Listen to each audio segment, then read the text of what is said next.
Hi, my name is Fred. I'm the head coach at UCLE. Welcome to the Epic Endurance Podcast, where we take a deep dive into endurance, sport and conditioning, and we try to optimize things. Today, we're going to talk about triathlon race fueling strategy. I realize that this is something that a lot of people miss up. It's very and fairly important for long courses. So everything above an Olympic distance, nutrition is going to become increasingly more important in terms of performance and race comfort. We are just going to try to look at the guidelines, how much we're supposed to drink and eat based on race timing and some other data that we have calculated with the other calculators that are available for free on ucl.co. These include your sweat rate testing, which I think is very important to test for both your bike and your run in as specific condition as close as possible as race. So if you're racing in Kona or in a place that's very hot, it's best to look at your sweat rate in this condition.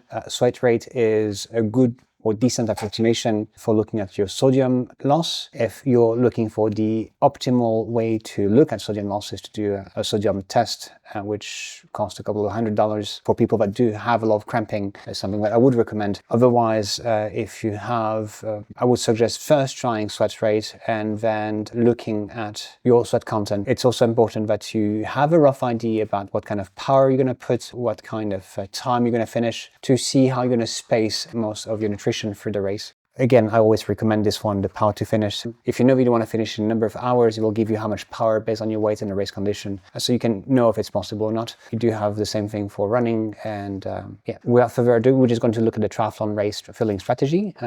It is quite a complex calculator because it's not something so simple. I'm just going to input some data here, and we want to know your height. This can be used in calculation, and your weight. A bit heavier right now. Still have to intake your sweat rate for the bike and the run. Let's say 1.5, and for the run, maybe about the same. The sweat type, like we referred before, generally speaking, I would recommend leaving it as average. If you are a person who is prone to have cramps or having a lot of white marks on your clothes, then you might be on the salty type. If you have played with sodium tablets or sodium intake during things and it gives you headaches or give you cotton candy mouth, and maybe and you're taking very limited numbers of sodium, maybe you're on the lower sodium side loss. So, but for most people, recommending average. So we'll keep our, you can override, of course. We're going to select a half distance today, and we'll say that the race starts at a very generous 8 a.m. My splitting split will be 30 minutes. Here, in minutes, that's let's say 2 hours and a half. So that's 150 minutes, if my math is correct. Say a slower run, let's make it in 1 hour and 40, so that's 100 minutes. Bike power, I'm going to be very lazy but quite aero. I'm going to stay 180 watts. These data is important to give us an idea of how much energy you're spending. The replacement rate is never going to be 1-to-1. You cannot replace, it burns energy too fast. And also you want to practice fueling. So this is something to do for your race, but obviously it's something to prepare in advance. I don't recommend making a big change if you have been planning with things. Don't change things on race week, on race day. We're going to use the fueling recommended mode. If you've never been fueling, then maybe the minimum is okay, but the recommended is what I recommend. And then maximum is going to be for athletes that are high performance and trying to maximize, and there is a correlation between the capacity of intaking more carbohydrates and performance. And elite athletes that are cycling above 300 watts per hour burn obviously a lot of energy. Maybe their time in the race is much shorter, but they have to replace a lot of energy very quickly, and therefore the importance of bringing back carbohydrate is important. Quick note on that, for keto athletes, we don't talk about this, we don't address. I'm just going to refer back on the guidelines. For keto athletes, tend to be okay at lower intensities, but when you tend to go into higher and pushing a little higher, they have a little less snack because the higher level of intensities will require carbohydrates. I do recommend, again, using fueling during races and fueling during your training, for both training and also to protect your muscle mass and protect your VO2 max and your hormones. So there is a strong sign correlation between chronic underfueling and diverse physical problems. Hydration strategy. So we keep on going this, otherwise I'm going to talk for hours. Hydration strategies here, we have the bike fluid replacement. I generally set it at 100%. Normally you should aim to replace everything that you've lost on the bike. That's my recommendation. If you want to do less, you can do less, but run, I will allow, so you can choose also you want to do 100%. I don't recommend that. I will recommend allowing yourself a 2% body weight loss. A 2 to 3% body weight loss does not impact performance. Anything above this will impact performance. Traditionally, people will say 2%, and some new research say 3%. In this case, I will allow 2%. Now, obviously, this is why your overall weight matters. And this is what we have as a summary first. So we are expected to burn about 4,050 calories, give or take. We're not going to be able to replenish all these things, but we need to bring things. Here on the bike and on the run, we're going to try to target these things, and based on our hydration recommendation and strategy, then we're trying to bring back everything on the run, since we're losing 1.5 liter and per hour, and then on the bike, a little less than this. And then we have the correspondence in sodium, and A+ is sodium, number of milligrams sodium, since this was our 800. And then that's roughly that. We start what we have at the start of the race. So this is the thing that you may carry on your bike. And you can choose a few things. It is not perfect, but it will serve as a guideline again. So on my bike, I'm taking a specific example. I'm going to be carrying, let's say, there's one bottle of 750 milliliters inside the frame, and there is maybe 2 bottles of 650, not water, it's going to be Gatorade, 2 bottles of that. And then we're going to say that's it, might not be enough. And then I'm going to be carrying probably 3 gels and some sodium tablets. I'll take 3, and that's it. On the run, I'm going to be carrying with me, yeah, that's good, gels, maybe 3 gels in my hand, then sodium tablets, probably 2 sodium tablets in a pouch or something. Well, let's see, and then we can change these things. Transition is like, are you eating in transition? So T0 is the time before the race. For now, we're going to disable this, and we're going to keep T0, and I'd like to have a bit of water. Start with a gel, that's good. And then we're going to start with 1 sodium tablet here as well. Actually, I'd like to have maybe some coffee as well, but that's okay. We can have a coffee pill, but that's fine. We'll disable this and we'll come back if we need to. Aid station, I'm going to try to avoid bikes to aid station for now, and run aid station, I'm going to say every 30 minutes. I'm going to try to take, so this is carbohydrates content, normally it's around 8%, and then if you have something very sweet, this does not usually happen in aid station unless you do it yourself. This is mostly for like having a very load of sugar and then rinsing with some water, and this is another kind of nutrition, hydration.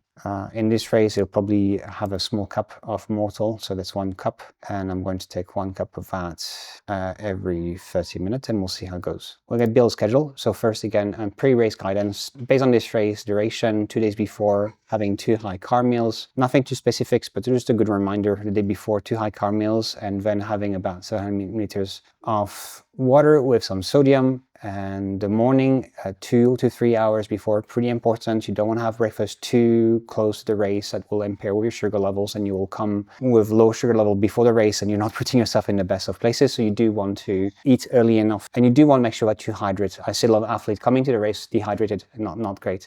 So hydrate before that, and I'm also hydrating just before the race itself. Before going into specifics, we're going to look at our summaries. Am I happy with the summary? Bike total, carbohydrates, not enough. Fluid, not enough. Sodium, yes, way enough. Maybe I can reduce my sodium content. On my run, or close to this in terms of carbohydrates, not too bad. This is the fluid, not enough water. And sodium way more. Mortal, yeah, because I'm adding Mortal. I'm not going to change Mortal. Maybe I have something else. I'm going to have a cup of Mortal and something like whatever, Gatorade, let's say 1. And then I'm going to take off my, so 2 cups. You don't want to drink too much. And again, that's why we're allowing a 2% weight loss during your run. If you drink or eat too much during your run, you will feel uncomfortable.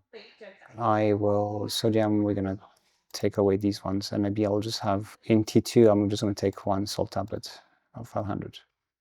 I'm going to rebuild this again. And then, we said I didn't drink enough during the, in T1, I'm going to quickly have Gatorade, 350, full bottle. It's a little bit much, but again. Here, bike total. This one was okay, this one was okay, this one's not okay anymore. So calories not great. If I was carrying more gels, okay. This is okay. My fluid is way too low, not great. So with this setup, unless I increase the size of my bottles, then I'm going to end up having some issues. My bottles here, my Gatorade bottles were 650. What if I put it to 750 and I'm carrying 2? I could carry 3. Can I stir one more gel? Yeah, probably. Now with that, 90 is good. We're still low in here. This is okay. This is still not okay. Way enough sodium. Way enough sodium. Pretty high in sodium. Maybe too much.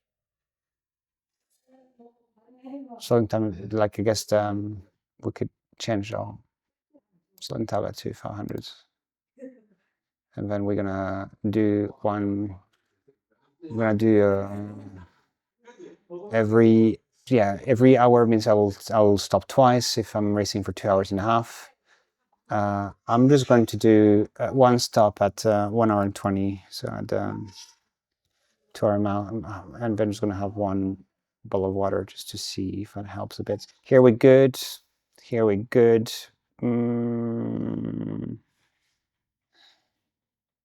We're not great, but we're not terrible. So this could still be improved. I could make another stop. I could allow myself a stop every hour and change the bottle. So this is going to be a little back and forth when you're doing this. And this is how, slowly you can try to see what works and what doesn't work and where are the guidelines. Happy with that. Happy with that. Happy with the hydration here, a bit low on the energy side. If I was carrying 1 more gel in my pocket, I carried the back of the rest, and now 4. If I look at 5, not perfect, but if I was carrying 5, then I'm still short. Obviously, 1 gel is only 22. If it's written 22 grams of carbohydrates, it's 100 calories, should be 25, it's 22. Not perfect, but okay. Okay. Let's see on the run. On the run, I'm okay with the calories intake. I'm having Mortal and Gatorade every time, every half an hour, and I have my gel. Sodium-wise, I'm still okay because of the Mortal hydration. Hydration-wise, I'm okay as well. Here, Mortal things, not too bad. Yeah, that is race total. Am I far off from everything? Not in terms of calories, not very far off. In terms of hydration, totally, I'm okay. And sodium as well, it's not too bad. So that would kind of work, and I can use this as a base. Obviously, you have to change. So if you have the ability to carry more bottles, and that is okay. If you want to make stop, then you have to see what you're taking. Most of races, Ironman races, for example, will have only specific kind of things. So you can look at what they have. If I put the tablet here, or just a note here, a tablet in T2, this one, that means I'm eating the tablet in this time. So everything I put here is going to be consumed during transition. So this I'm consuming, the drink. I'm not carrying this with me. If you want to carry things with you, that will be on the bike or on the run. Obviously, you're not going to carry things during the swim. It's not long enough a swim to do that.